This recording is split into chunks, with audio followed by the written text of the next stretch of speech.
Wonderful. Toda kutenda Mwari zvakare manheru ano, manheru akanaka. Mwari kudenga achitira zvakanaka. I want to acknowledge Pastor Matimba pamwechete neBelvedere Assembly nekuva nerevival yakanaka. Revival irikutaura pamusoro pokutsvaga Mwari wemoto, seeking the God of fire. May the Lord bless you. Toda kuti manheru ano unyatsoteerera and to pay attention. Mwari achitira zvakanaka.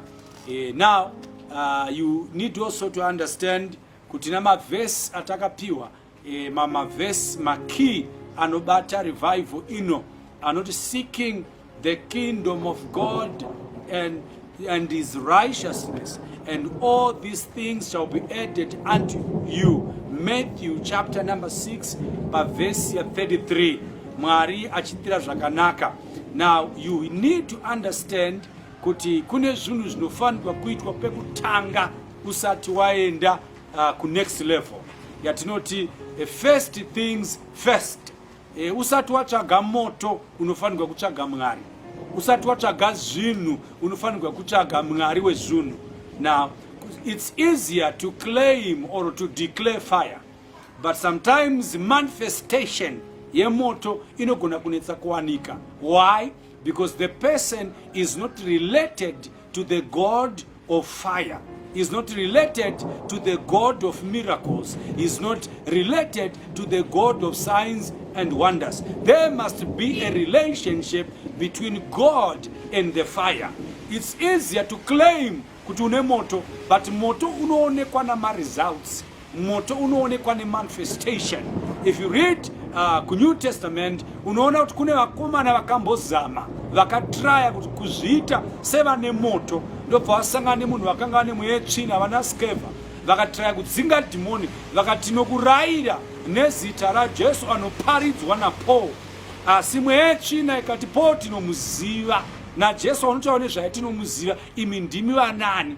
Bhaibheri rinobva rati mweya yetsvina, madhimoni yanga yakabata vanhu, yakabata vakomana ikavabvarura mbatya dzavakanga vakapfeka. Why? Because vaklema zvinhu zvavasina. Yes, maybe they were shouting fire, fire, fire, but hakuna moto wakaburuka. Why?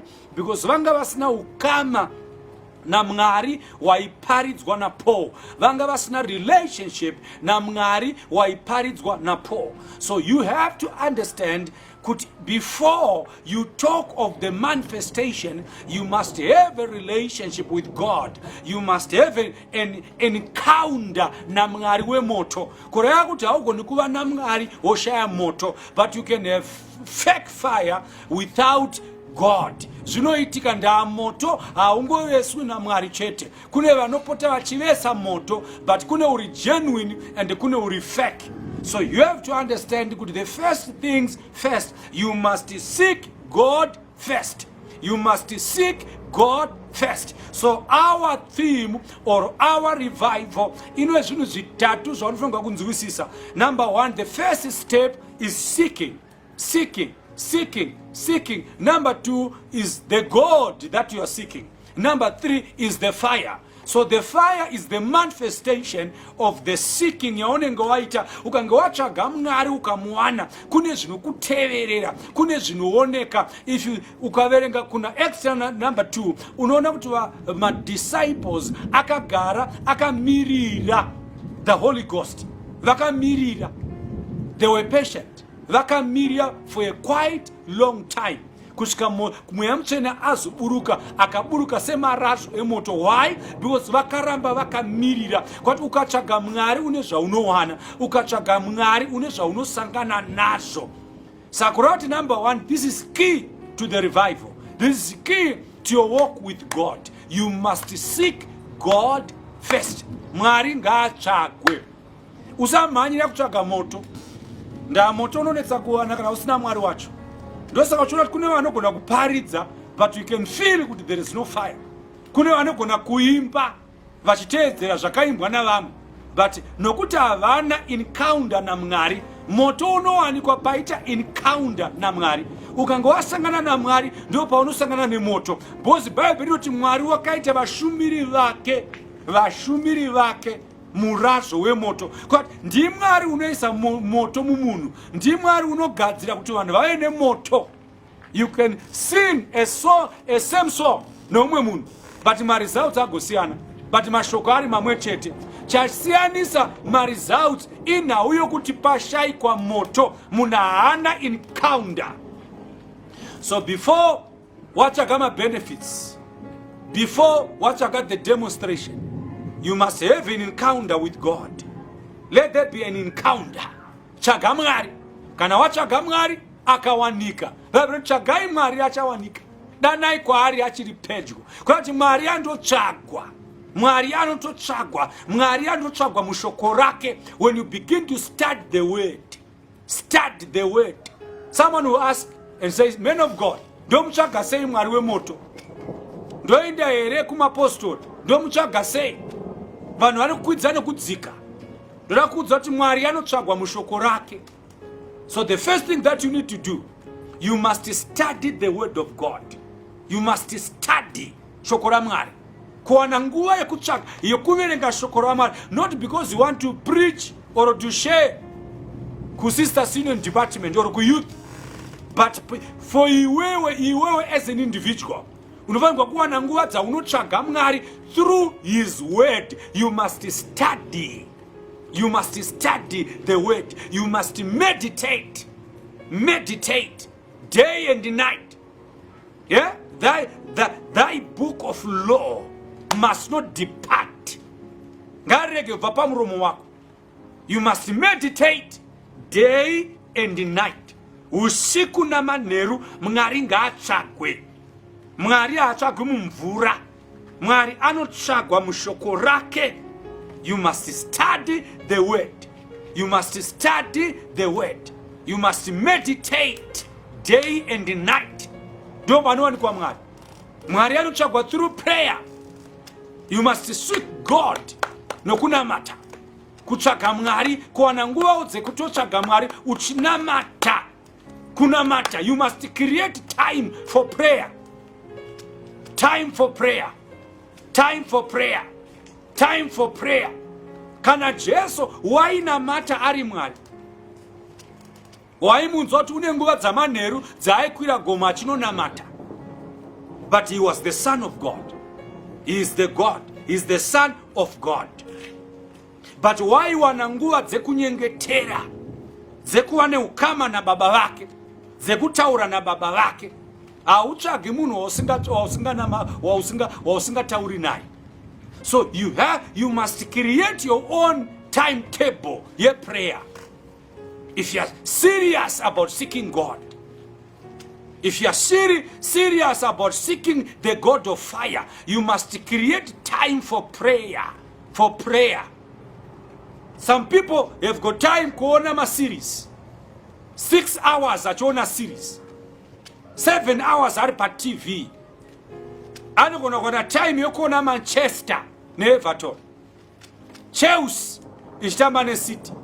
Time yo aneiwana anogona kugara pa TV for the next 3 hours. Haadi disturbance.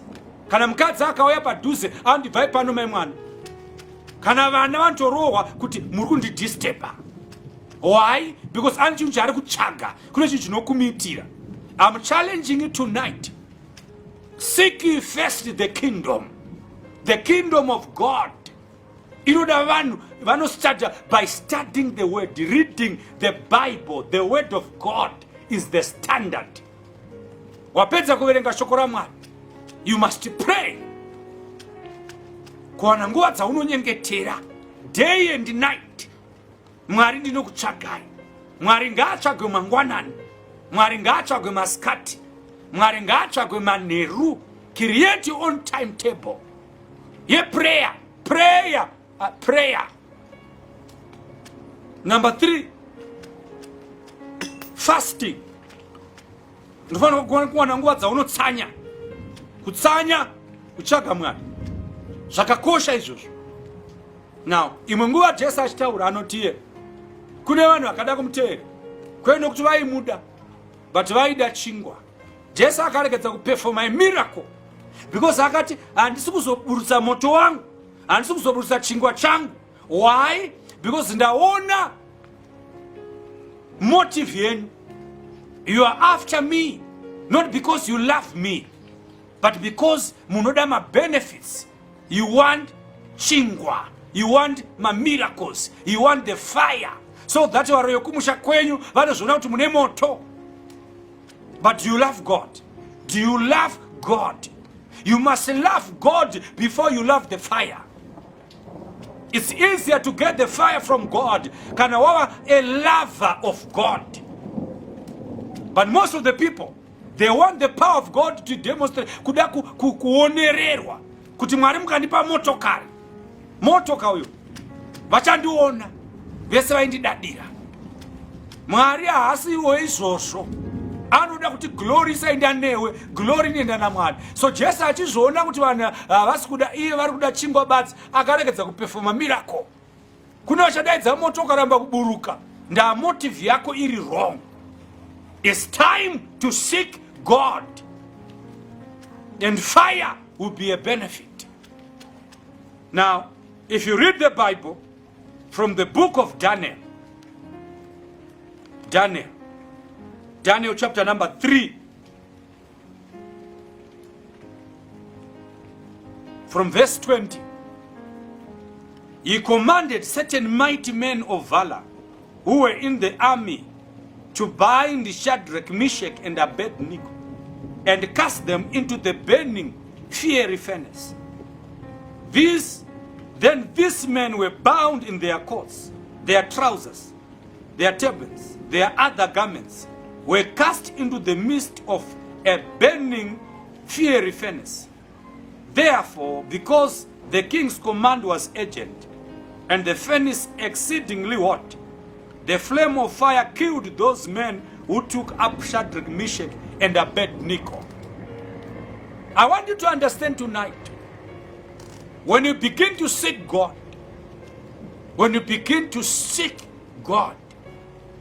kune zvinhu zvinotanga kukuwira, not because une zvawatadza, not because une chivi chawakomita. Now, vana Shadrach, Meshach na Abednego, listen to me very careful. Havana zvavakatadza, but nena uye kuti vakaramba kunamata chifananidzo, vakaramba kunamata chimwari chegoridhe changa chaumbwa, vakati ivo vakuda kunamata Mwari, they were seeking after the God of Israel. By that decision, nekuda kwe decision iyoyo, kune moto wakataka kugadzirwa, kune vanhu vakataka kuplota against them.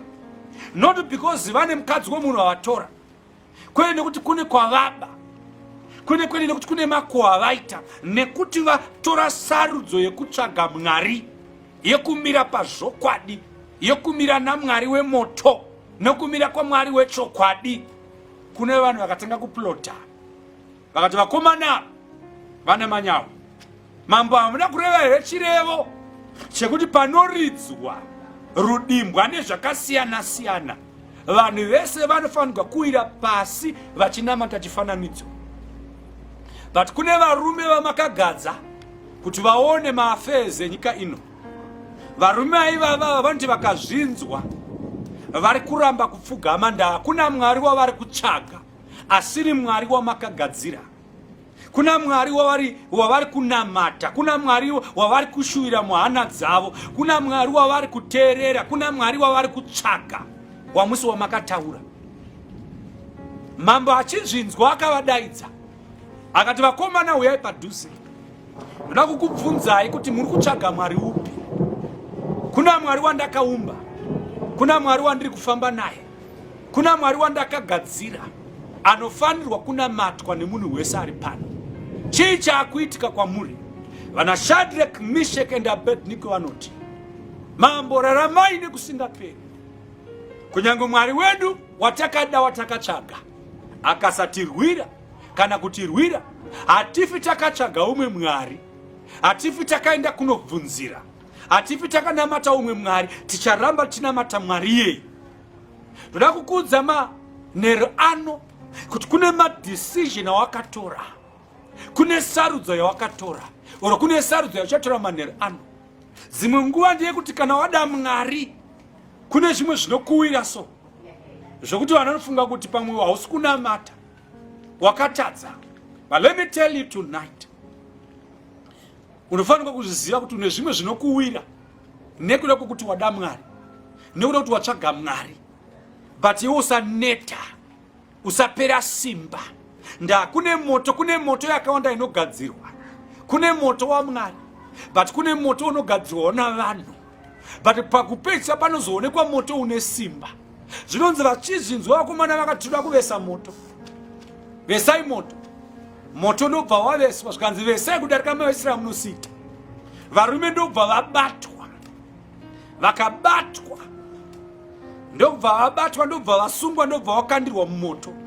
Bhaibheri rinobva rati ivo vanhu vakakanda vamwe mumoto ndo vakatsva nemoto. Vanga varonga ndo vakatsva nemoto.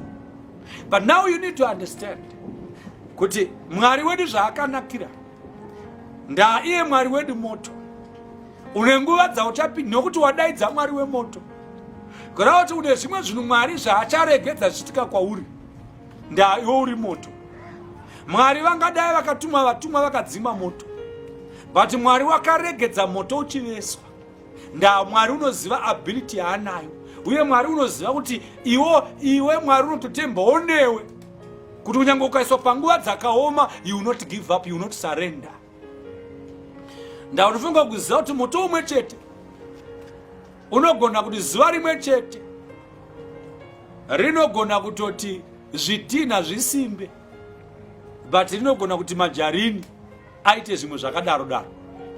Kureva kuti moto umwe chete kune vakabatwa vachida kukandwa naShadrach naMeshach naAbednego vakatsva nemoto wacho.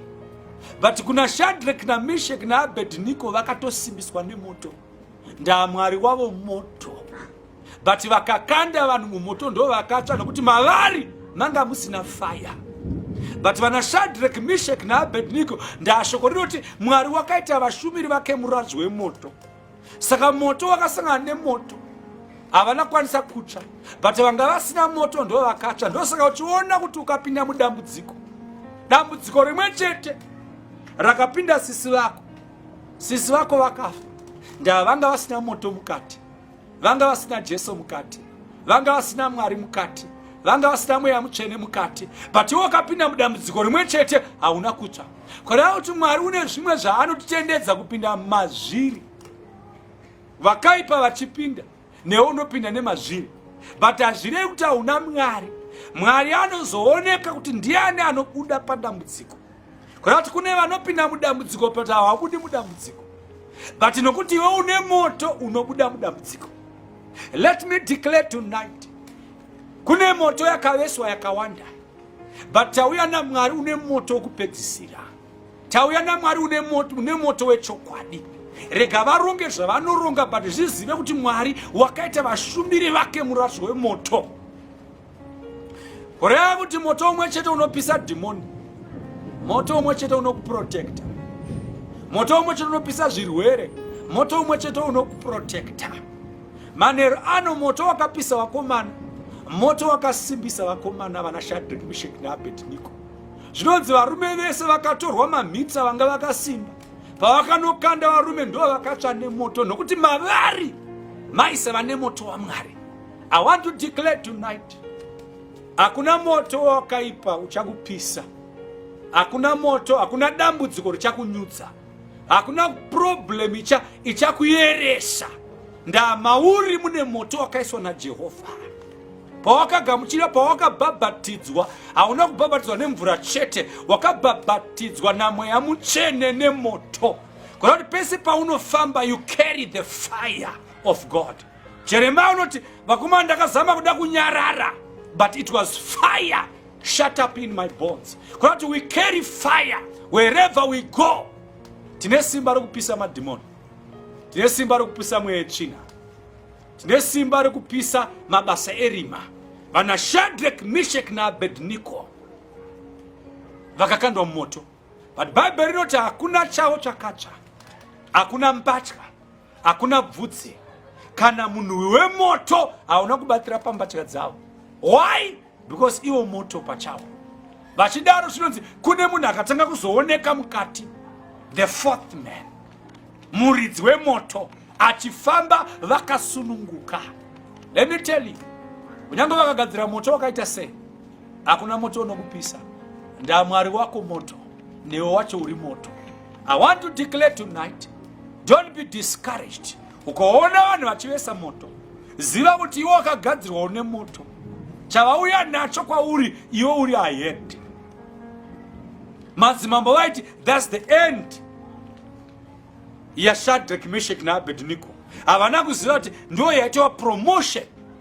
Kuti moto wese wagadzirwa newakaipa unouya kuzokupromota to another level, to another dimension.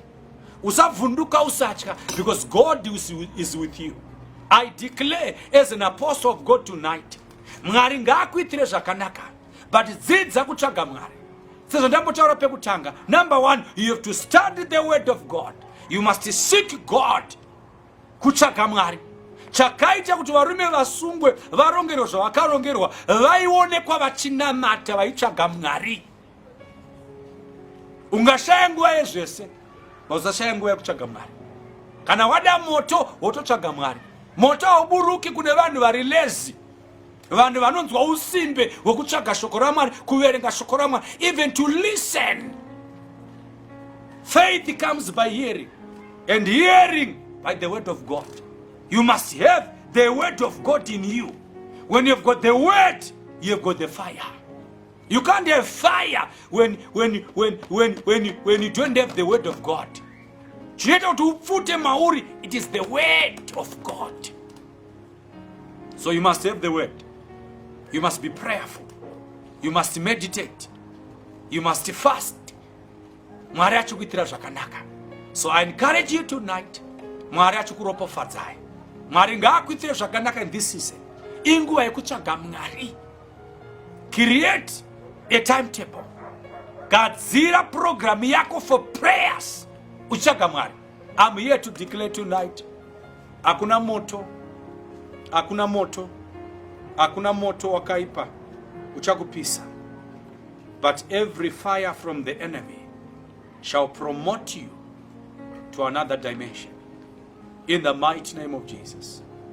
From today, if you want the fire, if you want the fire, if you want the fire from God, if you want the fire from God, you must seek God first. May the Lord richly bless you. May the Lord richly bless you. Ropofadzwa na Mwari. Ndinoisa moto muupenyu wako. Ndinoisa moto mufamily yenyu. Ndinoisa moto marriage yenyu. Ndinoisa moto mabasa yenyu. Ndinoisa moto wa Mwari in everything that you put your hand on. In Jesus' name I've prayed. Amen. Amen.